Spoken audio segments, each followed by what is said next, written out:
Ngā mihi ki a tātou whakarauika mai nei I runga I te kārango tēnei tō tātou kaupapa. Tēnā tātou. So today's session is around Karakia and maybe just a little definition taken from the dictionary or the online dictionary. So Karakia is an incantation or ritual chant, set of form of words to state or make it effective in activity. It's recited using traditional language, symbols and structures.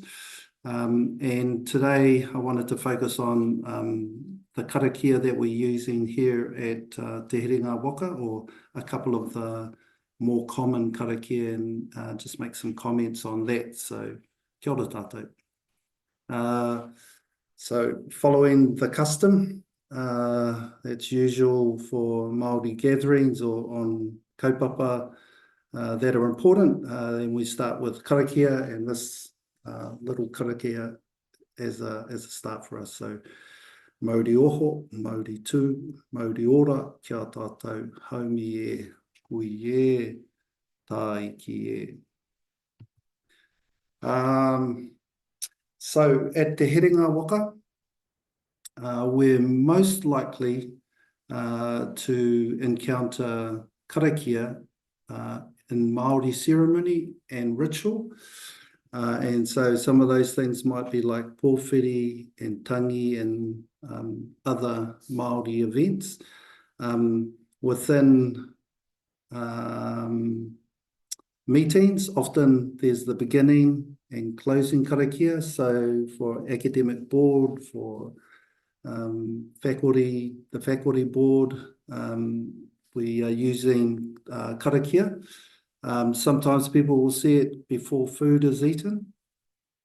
There'll be karakia at graduation, openings of buildings, closings of buildings, giftings of taonga. There's karakia for all kinds of different spaces that people will run into karakia. And I guess one of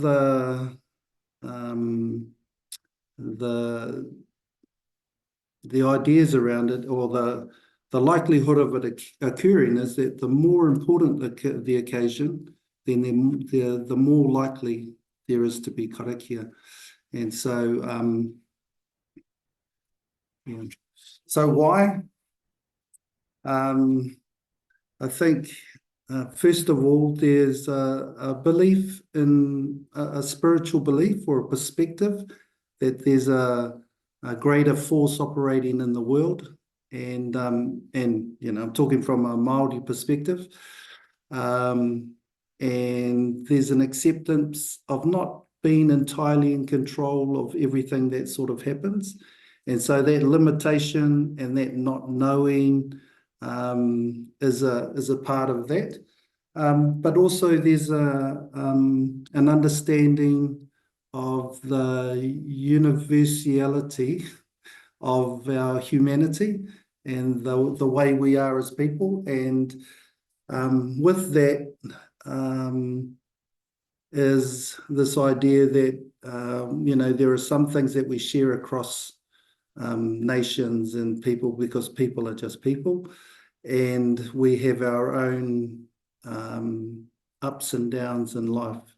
And so it's an acceptance of that, and you know, the frailty of our humanity. There is some reliance on the collected knowledge of our ancestors, and some of that is tested on in the validity of those practices. Yes, good. And in the complexity of our relationships with people and our work, and the, you know, observation of the wonders and the power of the natural earth. And so what I mean by that is that we are able to draw on the knowledge of those people who have thought deeply about what it is to exist as a people, and they have provided ideas and ways of living that in the end, I think that the goal of that was to ensure that we live good lives. And so karakia is a part of that. I think karakia can't be sort of separated out from the entire values system. And so ideas around tapu, in terms of there are restrictions in some areas of our life. And, an example of that might be when there's a tragedy within a family. Some of those restrictions might be like, being aware of how other people might be feeling in that space. And so there might be a restriction around the way that you might behave. There's the idea of noa and those spaces that we can't live with tapu within our whole lives, that we have to have noa spaces where we can just continue with living life. And there's mana, there's a recognition of authority in our space. There are acts of aroha and acting with generosity and care with each other.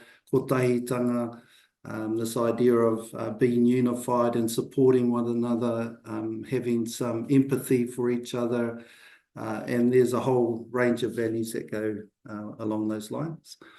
And, to go back to the idea again that the more mana or the importance in the occasion, then the more likely there will be associated tapu or restrictions in that area, and the need for karakia to provide some guidance in the way that we might proceed. And at the end of that event, then karakia signals a return to noa, the lifting of the restrictions, and so that people can just operate in everyday life.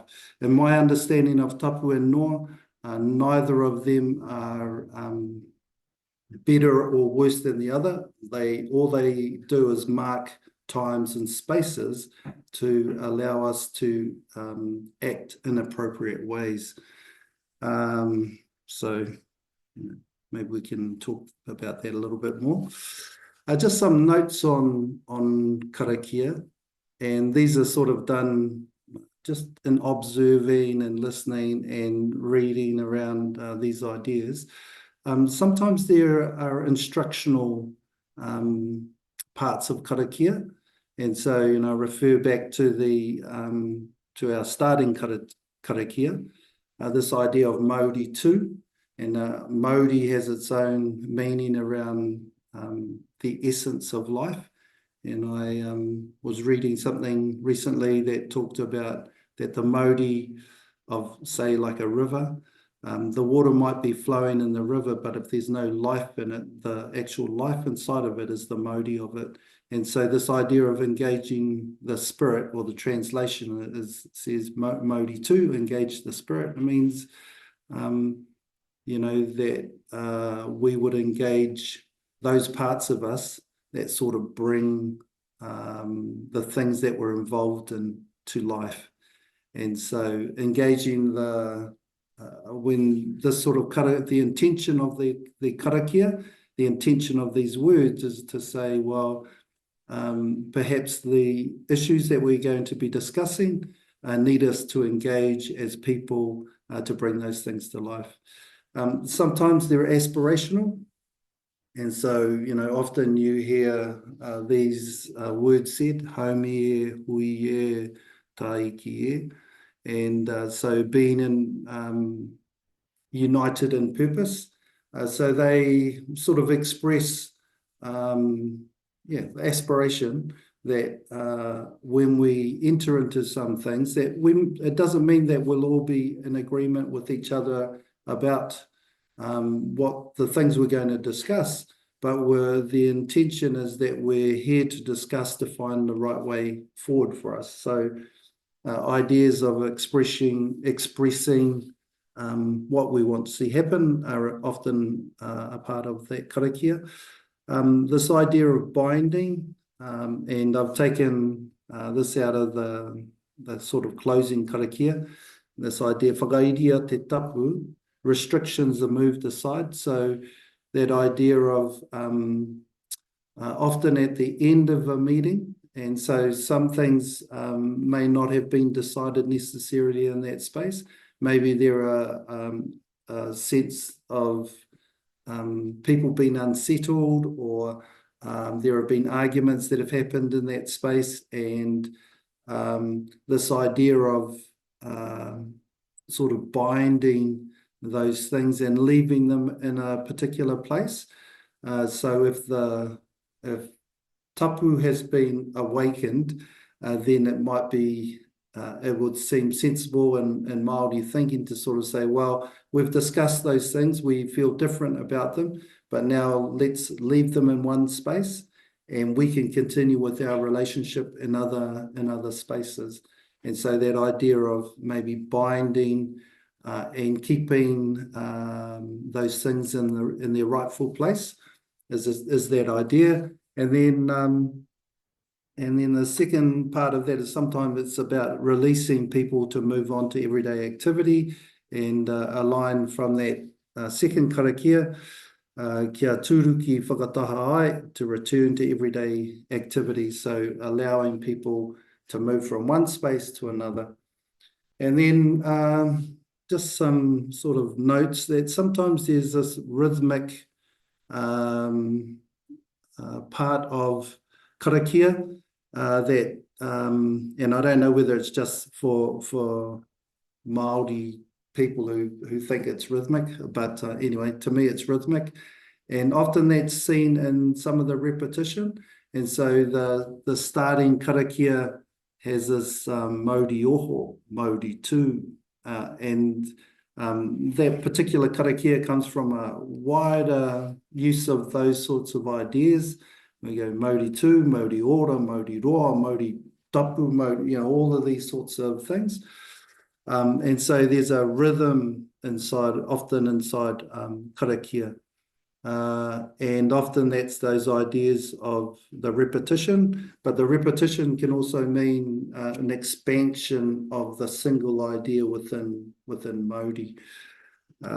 The second part is this, or another part of it is that there's often this dualism inside karakia Māori, that you will often hear, the rangi nui e tū nei, papa e takoto, the sky father, the earth mother, the sun rises, the moon comes out, the night and the day, all of these sort of dual ideas. And I think my understanding of that is because it's trying to find the balance between those two, those parts. And then the next point of it is this sort of multi-dimensional relative to time and space. And so the idea of the matariki celebration, and often that also contains, it's around karakia. They have put karakia as an important part of that day. And it's because of that particular time of year and the weather patterns. It's not just the stars, it's what's happening here on the earth, what needs to be done going forward. And so we have this dualism that's happening, but it's also relative to the particular time and place and the people that are present at that time. So again, these are markers that were set in place hundreds of years ago and are useful for us to understand what's happening in our space. Karakia, there are ancient ideas, and like those ideas around matariki, tapu and noa, but there are also modern ideas. And I think my perspective on karakia is that it's useful for today. It's built on wisdom of the past, and we try to make it relevant for where things are at for us today. And in part, that's my idea around validating whether those karakia are useful for us today. And I think that our ancestors had the idea that these things were learnt, but we're continuing to learn. And so if we continue to learn in these areas, then we're continuing to evolve and develop karakia going forward. And why would we do that? Because it's good for us. My thoughts. So how does it work? It's a method to recognise and deal with the daily and extraordinary moments in life. And so recognising the value of our colleagues, recognising the importance of some of the issues that we're dealing with, those can be done when we make aspirational statements about, are we in this together? Are we looking for for benefits for our students, for our community? All of those sorts of things can be restated in karakia. And then the extraordinary moments in life, those major traumas or major joy, the whole emotional journey of just being human. I think it's useful for us pausing and speaking and listening to shared values. Again, we're going back to that. There might be instructions. There are particular karakia that I always think about. I enjoy diving, but I also realise that if I don't understand the context I'm going into as a diver, you could be here and 3 minutes later you could be gone. And so there are some instructions, maybe there are cautions, there are inspirations, and it helps us move from one space to another. So again, if you're diving, 1 minute you're on the land, this is a whole different world when you're in the ocean. And so understanding what's happening in your space is important. I think there's a cultural imperative. This is something that's been passed down for generations, that our people have said, this is useful for you, you should do this. And an acceptance of other beliefs. And so, if you've been to Māori events, if you would have seen the King's funeral the other week, and had ministers all lined up from all kinds of different faith traditions, there's an acceptance of people express and understand these things differently. I don't personally think, Māori spirituality is any better or any worse than anyone else. It's just the way that we think is appropriate to act. I don't reckon it's a moral or ethical position, and a lot of the karakia being used in, the karakia that we use here at the university doesn't have an attachment to a particular faith, although it can, people can express their faith positions, and that's fine.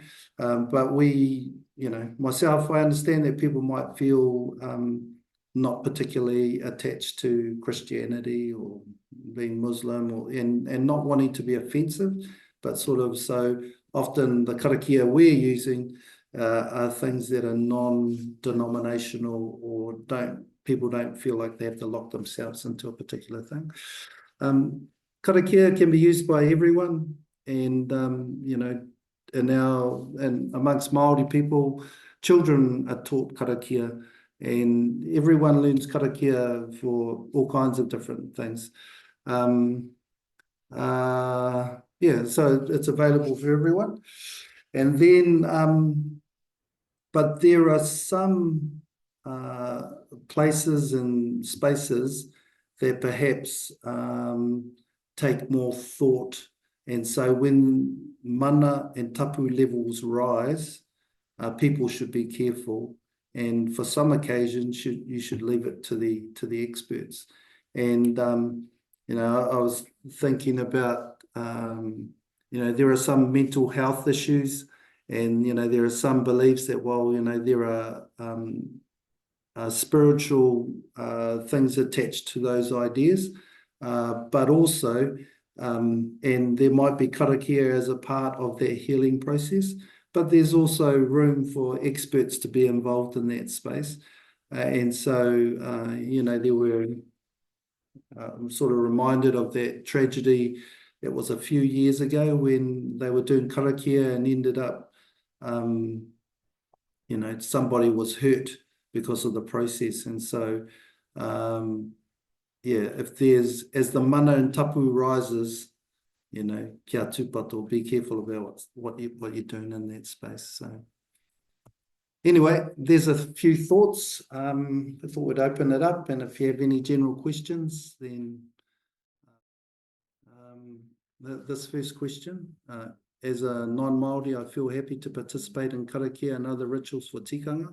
However, I feel uncomfortable leading karakia as I don't feel I have the mana, unless mana whenua have specifically told me it's okay for that particular occasion. Can you please provide some ideas on non-Māori leading karakia, and if that might differ in different situations? Yes, it differs in different situations. Like I say, if it's a tick box exercise, that's different from the idea that from a tikanga side, that these are one of the things that we should do. And in my mind, again, if it's done in English or if it's done under a Muslim umbrella, then it still ticks the boxes for me. But that whole feeling comfortable in Māori spaces and those sorts of things. Often, I agree with you to say that if somebody asks you to do karakia, then in part it's on them for and under their mana that you might be asked to do that, and you go for it. So I don't have a problem. I don't have a problem with that. Second one, ngā mihi ki te kōrero o tēnei rā. I've heard that if you open a hui or event with karakia, you must close with one. And if you didn't open with karakia, you shouldn't close with one. Is this tikanga different between iwi around the motu, or is it? Yeah, that's generally the rule, that you open something up and then you should close it. But karakia is not just sort of defined on those sorts of rules. I've been in hui where karakia is a tool to help sort of move us through some things. And so if you're halfway through something and something big comes up and you think, oh, let's have karakia, and to sort of cap what has been released in that space, then that can be a useful thing. So but generally the rule is you open in karakia and you close in karakia, and usually it's the same person. That's what usually happens. Another question, what's the function in rhythm and tone when carrying karakia? Is it mainly to engage people in the kaupapa? Just sounds better. I think there are, I can't remember, is it mnemonics, where sometimes it's easier to remember karakia and set karakia, so having the rhythm can be helpful. Some people talk about the tone, that there's a sort of raised space, the way that people do karakia, and that's sort of more in touch with the wairua side. But I don't personally ascribe to that, because I think if the intentions and speaking out those words are the more important part. But that's my opinion, and other people have their thoughts. It does sound better to Māori ears, to have the flow and the assurity and the confidence that sort of comes with that flow. And so if somebody's stuttering through something, maybe there's that sort of feeling. So but I've heard beautiful karakia being done in a halted way because because it was just so right for that occasion. And the person that was doing it, was fully engaged and understood what the kaupapa was. And yeah, so yeah, that's my whakaaro. Another one, how much does correct pronunciation matter when using some of our more traditional karakia? Yeah, correct pronunciation is very important, and to be understood. And something about speaking out karakia sort of claims spaces. And so when we karakia together, we make joint statements about maybe the way that we might behave and the way that we might do things. And so, yeah, pronunciation is very important. But there are, like I say, the kids are learning karakia and they'll get them upside down and back to front and all the rest of it. And so there are levels of karakia. And so I would say, yeah, just keep on doing it. Keep on using karakia. And in the classes that I teach, I often try to compose karakia to be relevant for the class and for the time that we're together. And it's a really good learning language exercise because you'll hear rhythms, Māori rhythms of language. You'll hear, you might pick up words. You'll memorize lines of words that hopefully grammatically correct and all of that sort of. So there's heaps of good learning inside of that. And I think for some of us who have a bent towards those things, learning karakia can be a really good way to learn the language and the values inside of in those practices. One other question: do you have recommendations for where one can find karakia for specific purposes? Yes. And using tuia ki runga for every hui is getting very samey, no matter how good it is for a group of people come together. Yeah, there are literally thousands of karakia, but I'm not quite. They're sort of scattered all over the place, and if you watched anything of the tangi for the king, a lot of the speakers would use karakia in their introductions for their speeches. And so there's, those sorts of places where they're using it in time from their people in the context of the kingitanga is, we're all very interesting. Yeah, I'm not sure. They're all over the place. If you look, you'll hopefully find some. Sorry. And then Andrew, kia ora. Any guidance when karakia is appropriate or not? How important does an event need to be? Yeah, it's the whole thing around eating food is so relaxed today. It's a different time from when our ancestors, if you got fish for the day, you're just overwhelmed. And so the importance of feeding people was much more important than being down pack and save, shall we have a karakia before we go in, that sort of stuff.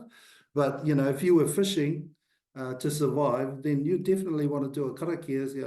Got to try everything, my new bait, my new hook, and a karakia to try to make this thing work. So how important is the event? Often we know that because, it might be, really emotionally charged period of that things being discussed. It might be, huge decisions that will impact people's lives, employment or unemployment, changes within organisation, you know, all of those sorts of things are important times.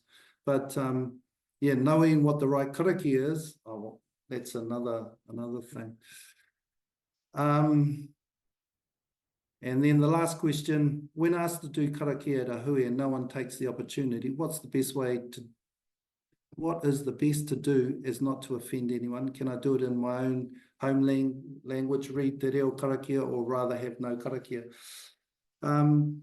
Yeah, you could do all three of those. If, you know, like I say, if the event is an important one, then you might want to have people pause and you know, and sometimes go, oh, we're just going to be 30 seconds, just have some silence and people to contemplate about where we're about to go. You could do it in your own language. You could read a karakia.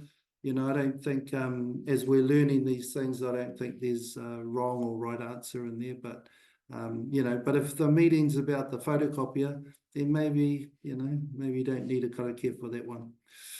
Oh, well, kia ora tātou, 11 o'clock. Hopefully that was helpful. Ngā mihi kia tātou. Kia ora. Oh, I'll just close on this karakia, actually. Sorry. And we don't want to break karakia. Break our tikanga. And so this karakia to close.